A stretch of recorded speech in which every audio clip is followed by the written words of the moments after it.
Muitos falam do céu, muitos sonham com o céu, muitos até cantam sobre o céu, mas quando o assunto é santidade, o silêncio toma conta. E, no entanto, a Escritura é clara como um raio cortando o céu da noite. Sem santidade ninguém verá o Senhor. Essa não é uma opinião de pregadores do passado, não é um detalhe teológico que podemos escolher ignorar. É a condição imutável do próprio Deus. George Whitefield, inflamado pelo Espírito, repetia com lágrimas nos olhos: um cristianismo sem santidade não é cristianismo verdadeiro. Olhe ao seu redor. Quantas vezes você já viu pessoas falarem sobre salvação como se fosse apenas um bilhete de entrada para escapar do inferno? Querem a promessa do céu, mas não querem a transformação que o céu exige. Querem a coroa, mas não querem a cruz. É como alguém que deseja morar em uma casa limpa, mas insiste em permanecer coberto de lama. O coração humano deseja os benefícios de Cristo, mas resiste ao senhorio de Cristo. E foi por isso que Whitefield, no século XVIII, levantava a voz em campos abertos, diante de multidões de mineiros, camponeses e nobres, dizendo: vocês querem Cristo como Salvador, mas não querem Cristo como Senhor. As palavras de Jesus em Mateus capítulo 7 ecoam como trovão. Nem todo aquele que me diz, Senhor, Senhor, entrará no reino dos céus, mas apenas aquele que faz a vontade de meu Pai. Isso significa que não basta levantar as mãos em adoração se os pés continuam correndo atrás do pecado. Não basta cantar sobre céu se a vida não reflete o caráter de Cristo. A santidade não é uma opção para crentes mais fervorosos. É a identidade de todo aquele que nasceu de novo. George Whitefield pregava com tanta paixão porque sabia que multidões estavam enganadas. Ele via igrejas cheias e corações vazios. Via gente se emocionando por alguns instantes, mas voltando à mesma vida de sempre. E ele chorava, clamando: vocês podem enganar uns aos outros, mas não podem enganar a Deus. Hoje, neste tempo em que vivemos, a mesma realidade continua diante de nós. Muitos querem o céu, mas poucos querem a santidade. Muitos levantam a voz em cânticos, mas poucos dobram os joelhos em consagração. Muitos falam sobre a graça de Deus, mas poucos demonstram obediência à sua palavra. E é por isso que esta mensagem é urgente. Você precisa refletir. O que significa realmente desejar o céu? Será que não estamos confundindo o desejo de escapar da condenação com o chamado de viver para Deus? O que a Bíblia nos mostra, e o que a voz profética de Whitefield ainda nos lembra, é que não existe céu sem santidade. O caminho pode ser estreito, mas é o único que leva à eternidade. Quando olhamos para o mundo de hoje, encontramos uma cena que não é nova, mas que parece ter se intensificado. Igrejas lotadas, agendas cheias de atividades, músicas bem ensaiadas, mas quantas vidas realmente transformadas? Quantos corações marcados pela santidade? Não se trata de criticar por criticar, mas de enxergar o que a própria palavra já nos dizia. Haveria tempos em que os homens teriam aparência de piedade, mas negariam o seu poder. Esse tempo é o nosso. George Whitefield, em seu século, enfrentava um quadro semelhante. A Inglaterra estava repleta de formalismo religioso, pessoas acostumadas à liturgia, às palavras repetidas, às tradições, mas sem vida no coração. Ele via multidões satisfeitas em se chamarem cristãs, mas sem sinal de regeneração. E então ele bradava: o mundo está cheio de cristãos nominais, mas o coração deles permanece morto para Deus. Era duro de ouvir, mas era necessário. E ainda é. No nosso tempo, o problema ganhou novas vestes. A cultura moderna é rápida, imediatista, consumista. As pessoas querem tudo sem demora e sem esforço, até mesmo a salvação. Querem promessas de vitória sem renúncia, bênçãos sem arrependimento, glória sem cruz. Assim, muitos púlpitos se adaptaram a esse desejo, oferecendo um evangelho diluído, agradável, sem confronto. Mas um evangelho sem confronto é um evangelho sem poder. Ele agrada os ouvidos, mas não transforma o coração. Promete céu, mas não conduz à santidade. E assim, temos um fenômeno curioso: comunidades que falam tanto de céu, mas vivem como se o inferno fosse uma ficção distante. Cristãos que se contentam com a rotina de domingo, mas de segunda a sábado vivem como qualquer outra pessoa do mundo. Mãos levantadas em louvor, mas pés que correm atrás do pecado. Corações que querem bênçãos, mas não querem disciplina. Isso não é novidade para Deus. A Bíblia já advertia em Hebreus: segui a paz com todos e a santificação, sem a qual ninguém verá o Senhor. Não há exceção. Sem santidade, não há céu. Whitefield repetia isso de forma quase obsessiva, porque sabia que vidas estavam em jogo. Vocês podem ir à igreja, podem cantar hinos, podem até conhecer doutrinas, mas sem santidade não entrarão no céu. Clamava ele diante de multidões ao ar livre. Era uma palavra simples, mas de peso eterno. Porque não há caminho alternativo. Quem quer Cristo precisa querer santidade. Quem quer céu precisa querer pureza. Quem quer vida eterna precisa abandonar o pecado. Mas será que ouvimos isso hoje com seriedade? A pressão cultural que nos cerca vai em outra direção. A santidade é ridicularizada. Pureza é chamada de ingenuidade. Disciplina espiritual é acusada de fanatismo. Negar-se a si mesmo é visto como loucura. O mundo grita: viva como quiser, siga seu coração, aproveite cada prazer.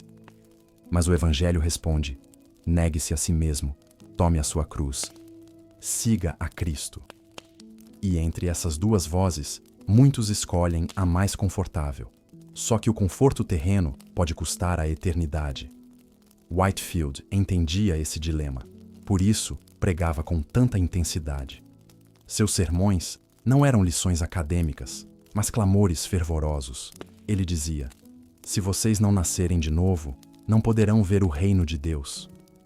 Essa era a sua mensagem central, porque ele sabia que sem novo nascimento não há santidade, e sem santidade não há céu. E se isso era urgente no século XVIII, quanto mais hoje, em uma era em que tudo se vende, até mesmo o Evangelho. Olhando para muitas igrejas modernas, vemos uma programação cheia de brilho, mas vazia de essência. Cultos transformados em shows, pregadores transformados em celebridades, mensagens moldadas para não ofender. Mas Whitefield não pregava para agradar. Ele mesmo disse: prefiro ser odiado dizendo a verdade do que amado pregando ilusões. E é esse tipo de coragem que precisamos resgatar, porque almas estão em jogo. Não podemos esquecer que a própria sociedade nos molda para pensar em sucesso material, status, prazer imediato. Assim, muitos enxergam a fé como um meio para conquistar prosperidade, reconhecimento, soluções rápidas. Mas quando alguém fala em santidade, em cruz, em renúncia, a reação é de rejeição. Isso não vende, isso não agrada. Mas é exatamente isso que Cristo exige. Whitefield denunciava esse engano dizendo: vocês querem os privilégios do Evangelho, mas não querem suas obrigações. Essa é uma ferida aberta ainda hoje. E assim, o Evangelho se transforma em produto, em mercadoria espiritual. Frequentamos igrejas como se estivéssemos escolhendo serviços, esperando conforto e facilidades. Mas o Evangelho não é isso. Ele não é um produto para o consumidor. Ele é uma cruz a ser carregada. A fé verdadeira não é moldada pelos desejos do homem, mas molda o homem à vontade de Deus. E é por isso que tantos falham. Querem um céu moldado à sua imagem, mas não querem ser moldados à imagem de Cristo. Whitefield pregava que um cristão sem santidade é como o sol sem luz, inexistente, uma contradição em termos. E isso continua verdadeiro, porque se o Espírito Santo habita em alguém, esse alguém inevitavelmente dará fruto. Pode lutar, pode cair, pode tropeçar, mas não pode permanecer no pecado. A vida mudará, porque a raiz mudou. Quando isso não acontece, a pergunta é inevitável: houve de fato novo nascimento? Meus irmãos, estamos diante de uma crise espiritual. Muitos querem o céu, mas poucos querem a santidade. Muitos levantam mãos, mas poucos se dobram em obediência. Muitos falam de graça, mas poucos vivem em santidade. Essa distância entre discurso e vida é a ferida mais grave da igreja contemporânea. Precisamos parar de olhar apenas para fora e olhar para dentro. Será que nossa fé é genuína ou é apenas uma formalidade que encobre um coração ainda morto? Não nos enganemos. Sem santidade, não veremos o Senhor. Não importa quão religiosa seja a aparência, não importa quantos títulos ou tradições carregamos. Deus vê o coração, e diante dele só permanecerão os que foram lavados, regenerados e santificados pelo sangue de Cristo. Essa é a realidade que precisamos encarar, e é por isso que esta mensagem não pode ser ignorada. A palavra de Deus não deixa dúvida alguma. O chamado à santidade atravessa toda a Escritura, do Antigo ao Novo Testamento. Desde as primeiras páginas, ouvimos a voz de Deus dizendo: "Sede santos, porque eu sou santo." Não é um convite delicado, mas uma ordem absoluta. Pedro repetiu o mesmo em sua carta, lembrando que não há outra maneira de andar com o Senhor senão refletindo seu caráter. E quando chegamos aos Evangelhos, vemos que Jesus reforça esse padrão, dizendo que não basta chamá-lo de Senhor, é necessário obedecer à vontade do Pai. George Whitefield entendeu essa verdade como poucos. Ele via o Evangelho não apenas como promessa de perdão, mas como um chamado à transformação. Ele dizia com clareza: Cristo não veio apenas para livrar-nos da culpa do pecado, mas também do seu poder. E por isso insistia em uma frase que se tornou quase um refrão em seus sermões: vocês precisam nascer de novo, porque sem o novo nascimento não há santidade, e sem santidade não há céu. Olhemos para a cena registrada em João capítulo 3, quando Nicodemos, mestre da lei, procurou Jesus à noite. Ele era religioso, conhecedor das Escrituras, respeitado pela sociedade. Mas Jesus não elogiou sua posição nem sua religiosidade.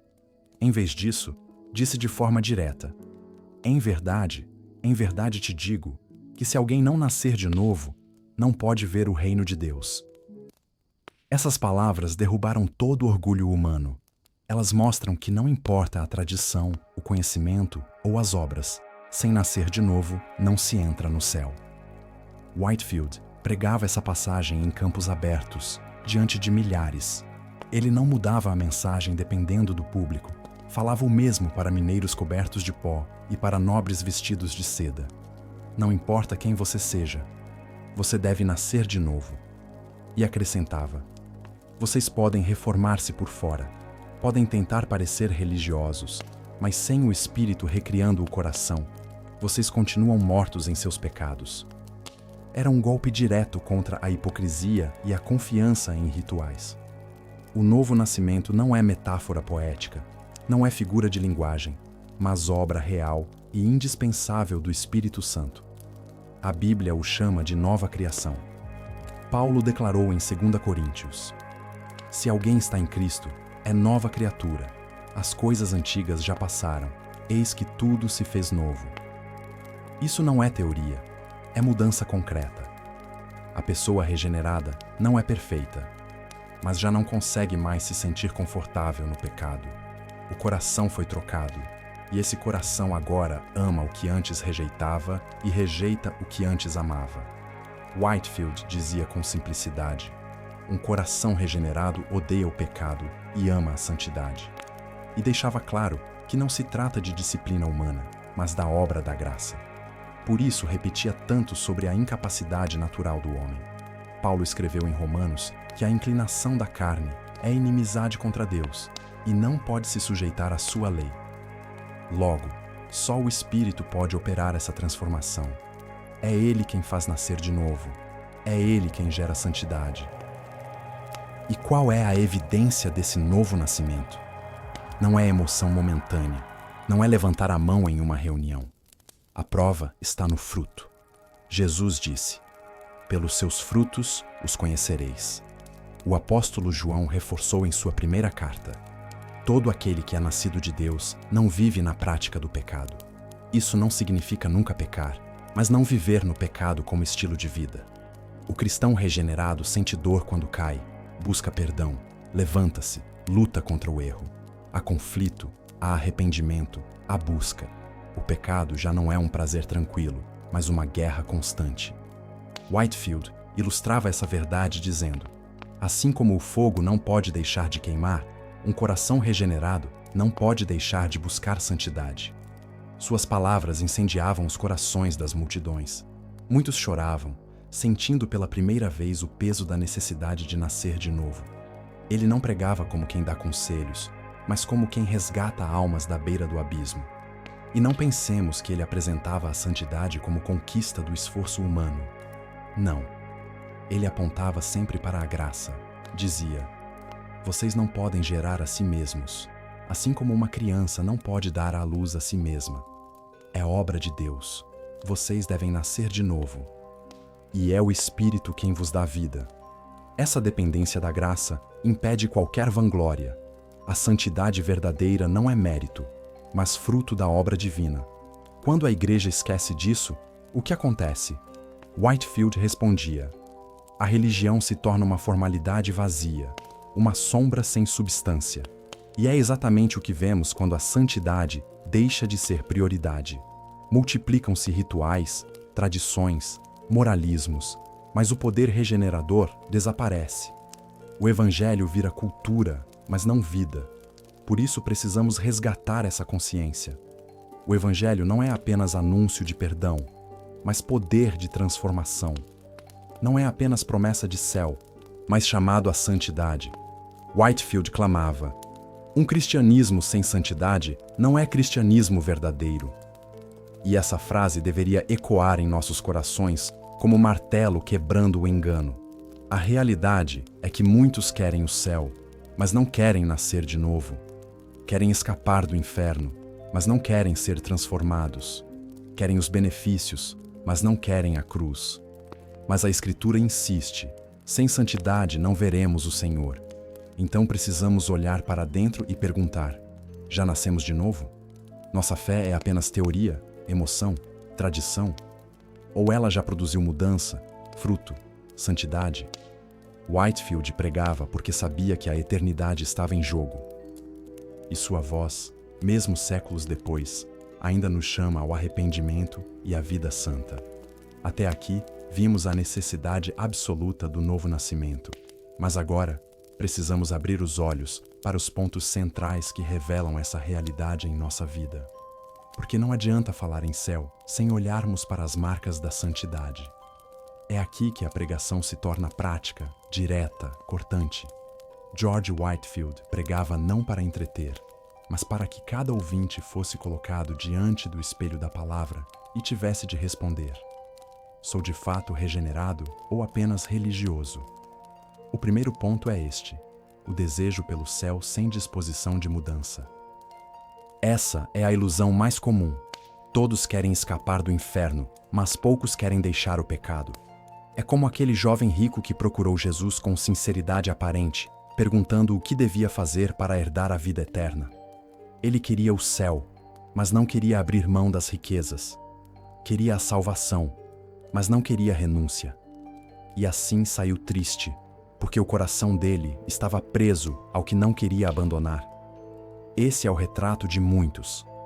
Falam do céu, mas amam mais este mundo. Whitefield denunciava esse engano dizendo: um desejo pelo céu que não nos leva à santidade é apenas medo do inferno, não amor por Deus. E não é exatamente isso que vemos em nossos dias?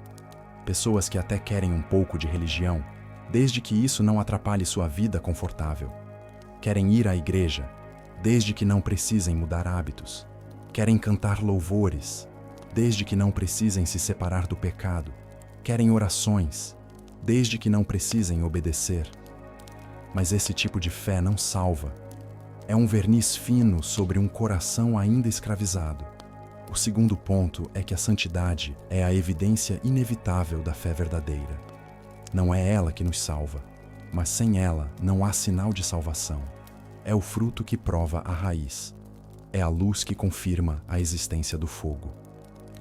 Tiago disse que a fé sem obras é morta.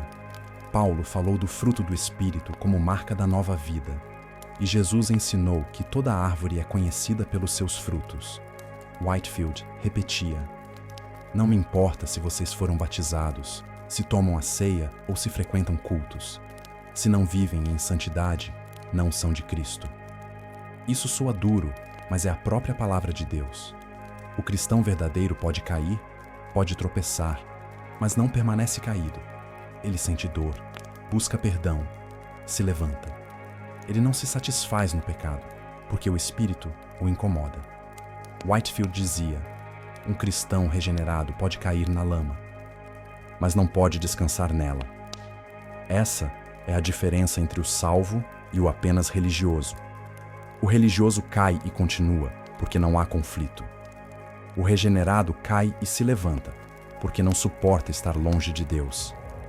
E aqui precisamos perguntar: que frutos nossa vida tem mostrado? O fruto da língua transformada, que não mente nem fere.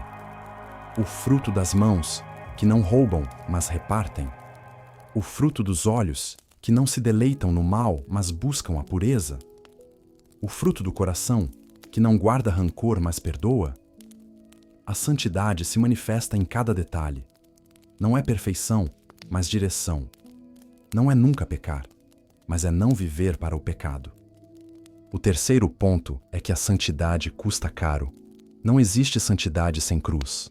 Jesus disse: "Se alguém quer vir após mim, negue-se a si mesmo, tome a sua cruz cada dia e siga-me."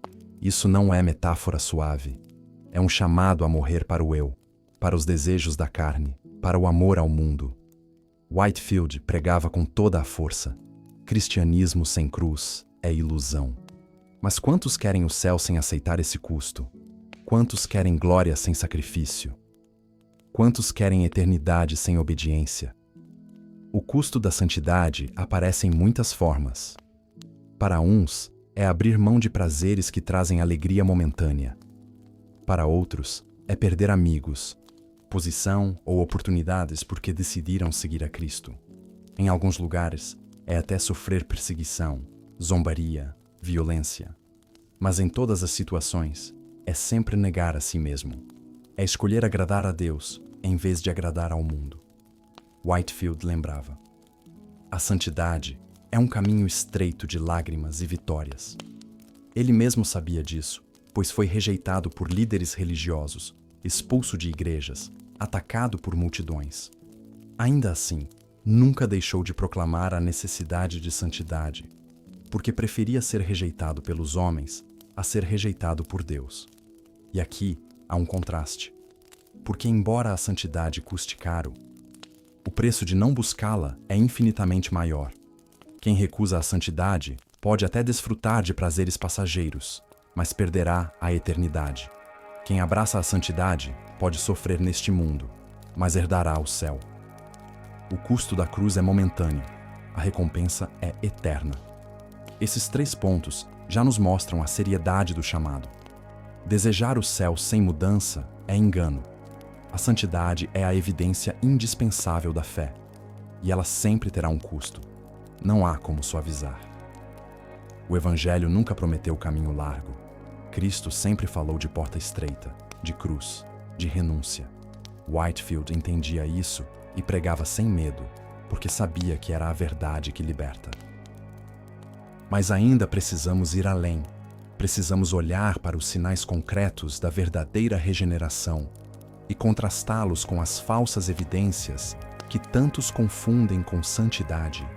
E também precisamos lembrar do impacto histórico da pregação de Whitefield, para ver como uma mensagem de santidade pode transformar não apenas indivíduos, mas sociedades inteiras. George Whitefield costumava dizer que o novo nascimento sempre deixa marcas visíveis. Assim como uma criança que nasce traz sinais de vida, choro, movimento, também quem nasce do Espírito mostra sinais claros. E quais são esses sinais? O primeiro é o amor a Deus, não um amor abstrato, mas um amor que se expressa em desejo de comunhão, em alegria de estar na presença dele, em fome pela sua palavra.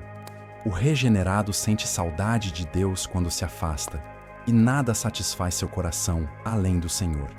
Outro sinal é o ódio ao pecado. Não apenas ódio às consequências, como vergonha ou castigo, mas ódio ao próprio pecado.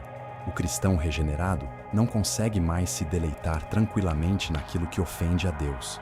Whitefield dizia: antes do novo nascimento, você corre atrás do pecado.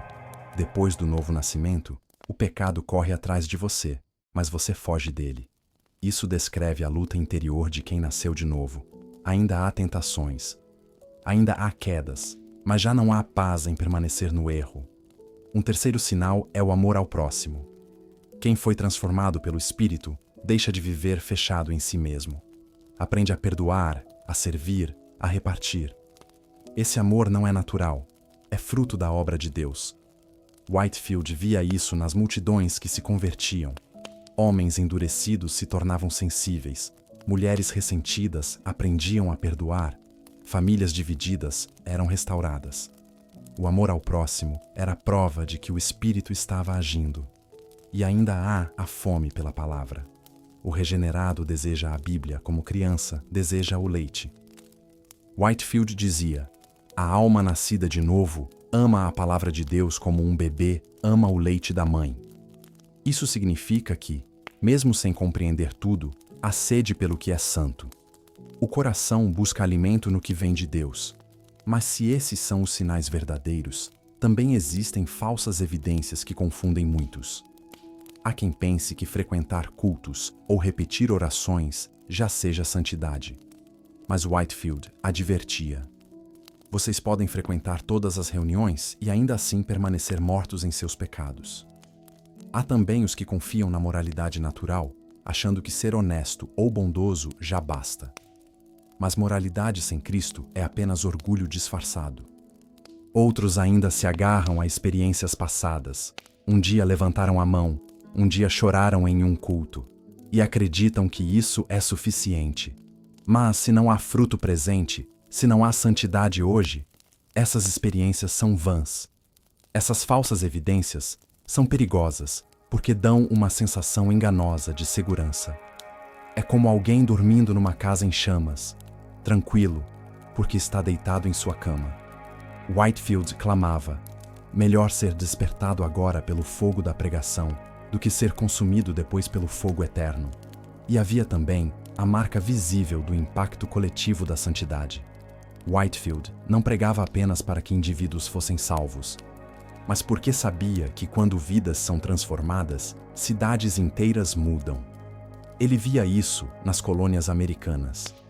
Mineiros choravam com lágrimas que deixavam sulcos brancos em seus rostos sujos de carvão. Famílias inteiras abandonavam tabernas para se reunir em oração. Comunidades antes marcadas por violência e vício começavam a experimentar paz e ordem. A santidade não era apenas assunto particular, mas testemunho público. Isso nos mostra algo precioso. Uma vida santa não afeta apenas quem a vive, mas todos ao redor. Um cristão santo é um sermão vivo.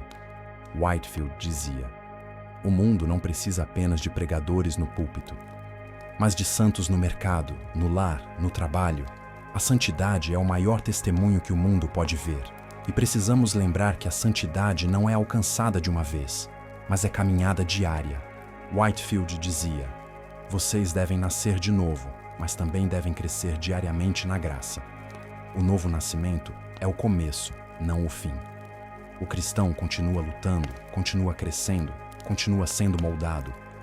Paulo descreveu esse conflito em Romanos 7. O bem que quero, esse não faço, mas o mal que não quero, esse prático. Isso não é desculpa, mas descrição da batalha. O cristão verdadeiro sente essa luta, mas experimenta vitória crescente porque o Espírito Santo o sustenta. Esse caminho é estreito, mas glorioso. Embora custe lágrimas e renúncia, traz paz que o mundo não pode dar. O regenerado sabe que pode ser ridicularizado, pode perder amigos, pode até sofrer perseguição, mas nunca está sozinho. O Espírito de Deus caminha com ele. Whitefield encorajava os crentes a não desistirem dizendo: a santidade pode ser difícil, mas cada passo nela é guiado pela mão de Deus. E assim, chegamos ao coração do tema. Muitos querem o céu, mas poucos querem a santidade. A santidade é a evidência indispensável do novo nascimento. Sem ela, toda fé é vazia. Toda religião é ilusão. Whitefield pregava isso com fogo porque sabia que a eternidade estava em jogo. E a pergunta que permanece para cada um de nós é esta: queremos apenas o céu como destino ou queremos também a santidade como caminho? Queremos apenas o alívio da condenação ou queremos realmente viver em comunhão com Deus? Essa decisão não é teórica, é urgente, é agora. Porque a porta do céu é estreita demais para levar conosco nossos pecados. A esta altura, não podemos mais ignorar o peso desta mensagem. Se a santidade é indispensável, precisamos compreender com seriedade quais são as consequências de viver sem ela. A palavra de Deus não trata esse assunto como detalhe, mas como questão de vida ou morte. George Whitefield também não suavizava. Ele pregava como quem via diante de si não apenas pessoas reunidas, mas almas à beira da eternidade. A primeira consequência de uma vida sem santidade é o auto-engano. Nada é mais perigoso do que acreditar estar salvo quando, na verdade, não houve transformação. Jesus advertiu em Mateus, capítulo 7, que muitos dirão naquele dia: Senhor, Senhor, não profetizamos em Teu nome? Em Teu nome não expulsamos demônios? Em Teu nome não fizemos muitos milagres? E a resposta será terrível: Nunca vos conheci. Afastai-vos de mim, vós que praticais a iniquidade. Isso revela que é possível ter aparência de piedade, obras religiosas, até sinais de poder, mas sem santidade tudo é vazio. Whitefield dizia com dor: é possível estar à beira do céu e ainda assim ser lançado no inferno. Outra consequência é a esterilidade espiritual. Jesus amaldiçoou a figueira cheia de folhas, mas sem fruto. Assim também é o religioso que vive sem santidade. Parece ter vida, mas não produz nada para Deus. Whitefield comparava essas pessoas a árvores mortas pintadas de verde. De longe parecem vivas, mas por dentro não há seiva, não há raiz, não há nada. E Deus busca frutos, não aceita substitutos. Se não há santidade, não há fruto. Se não há fruto, o destino é o fogo. Há ainda a disciplina de Deus. Hebreus, capítulo 12, nos diz que o Senhor disciplina os que ama. Quando um cristão verdadeiro se desvia da santidade, Deus permite circunstâncias difíceis para trazê-lo de volta.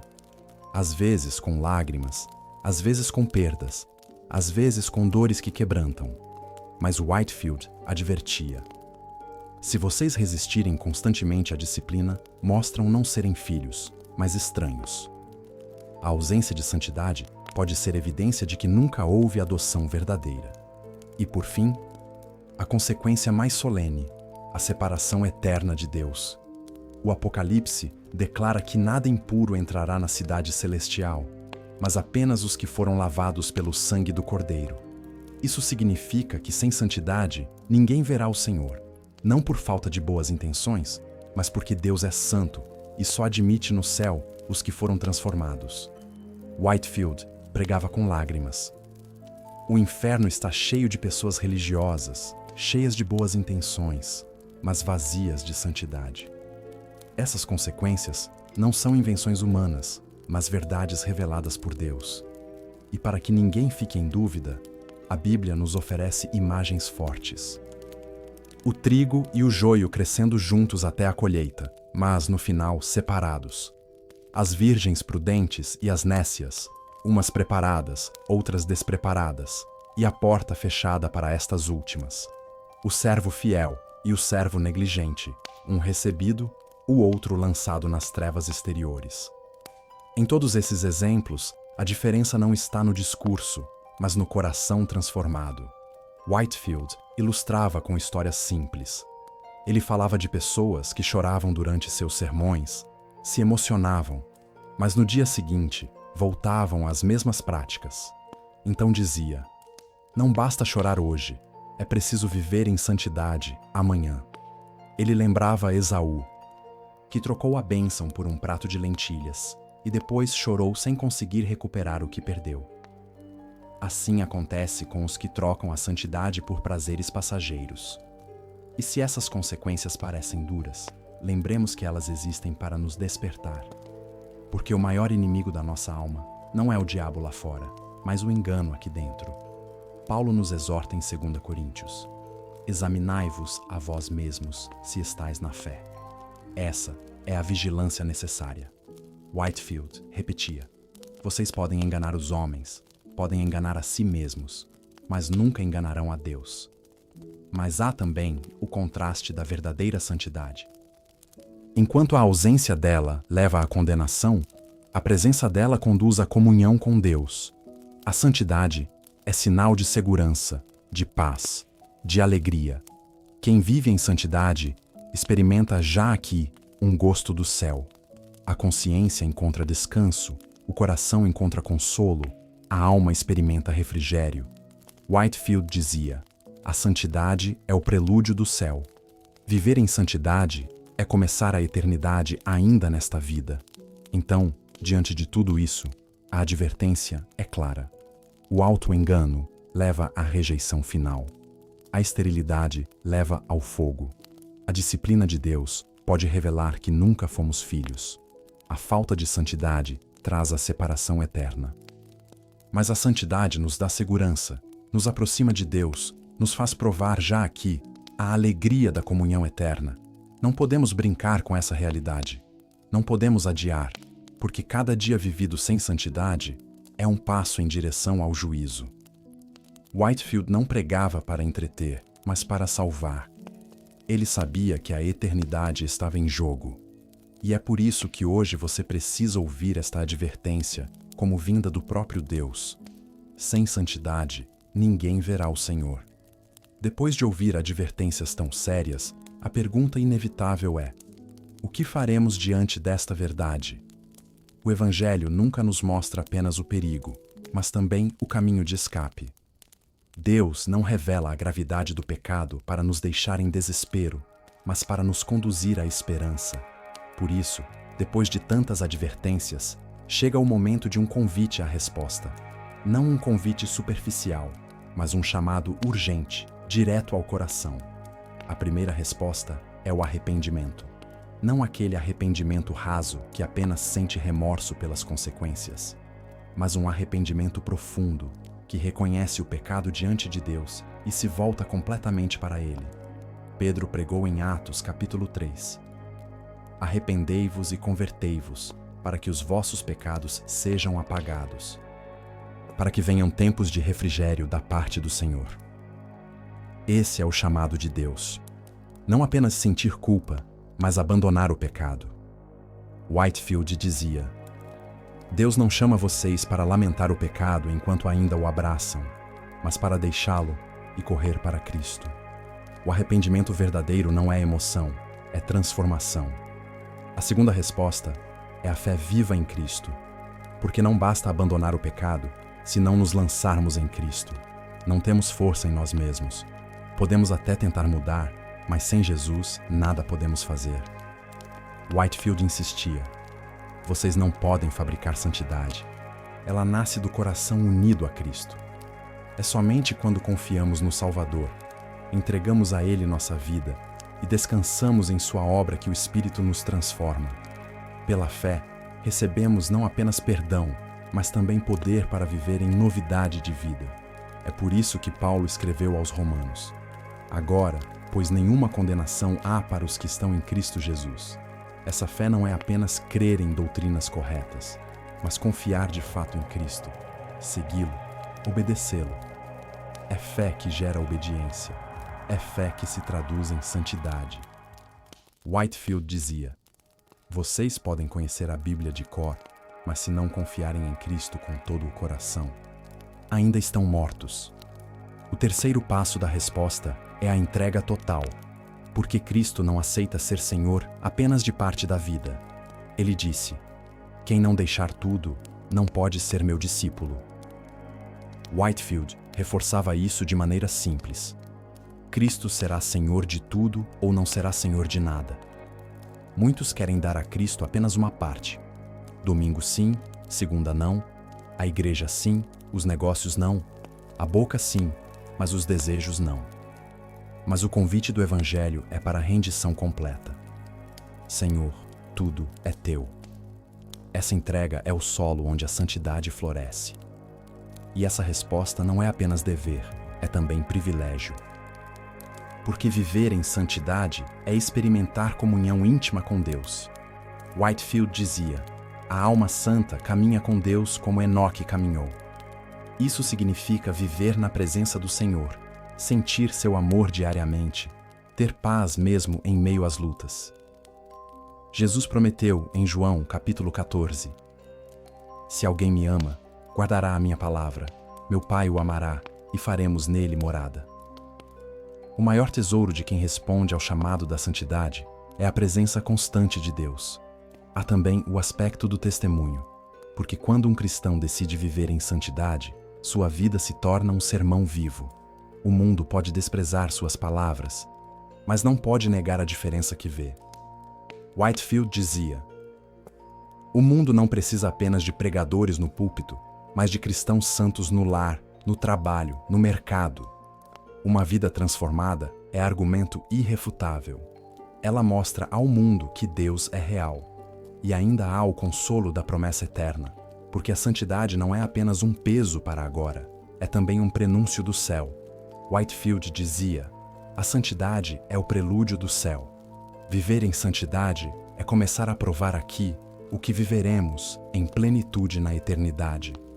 Apocalipse, capítulo 22, promete: bem-aventurados os que lavam suas vestes, para que tenham direito à árvore da vida e entrem na cidade pelas portas.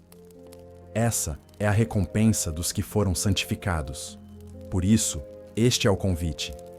Arrependa-se, creia em Cristo, entregue-se totalmente, busque santidade, viva em comunhão com Deus, seja testemunha diante do mundo e espere com alegria a promessa da eternidade.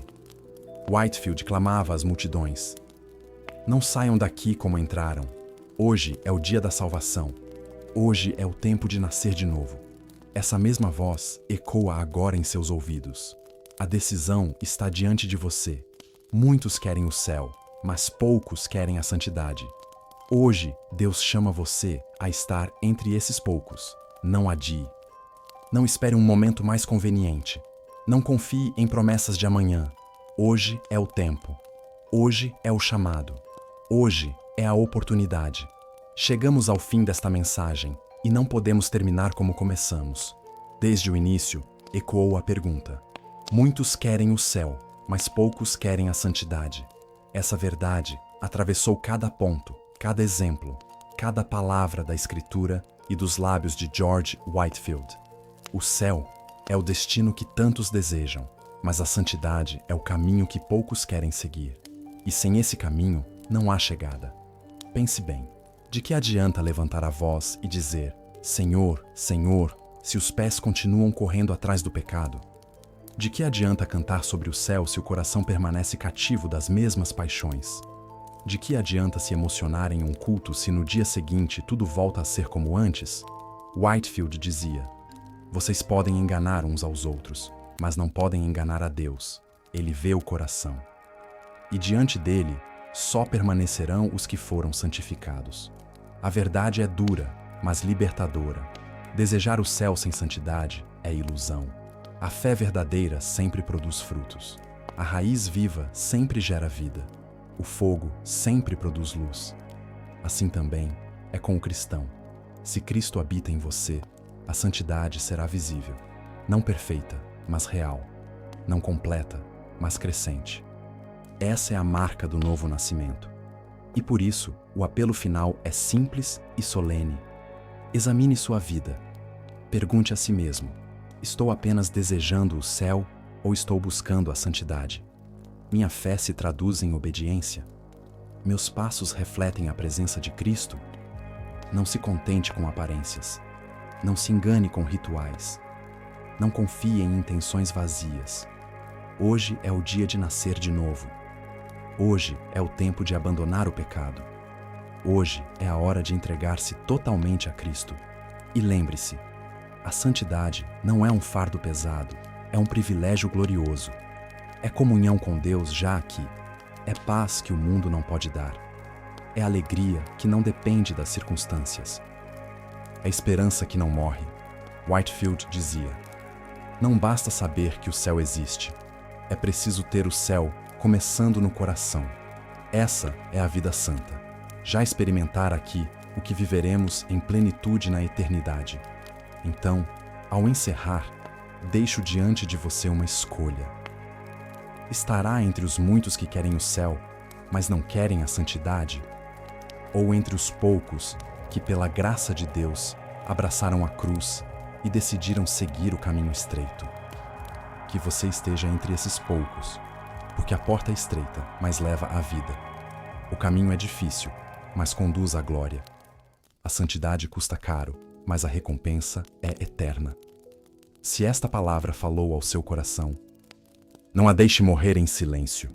Compartilhe nos comentários o que Deus lhe mostrou. Inscreva-se, compartilhe esta mensagem e caminhe conosco nesta jornada, porque a verdade permanece. Muitos querem o céu, mas poucos querem a santidade. Que sejamos esses poucos pela graça do Senhor.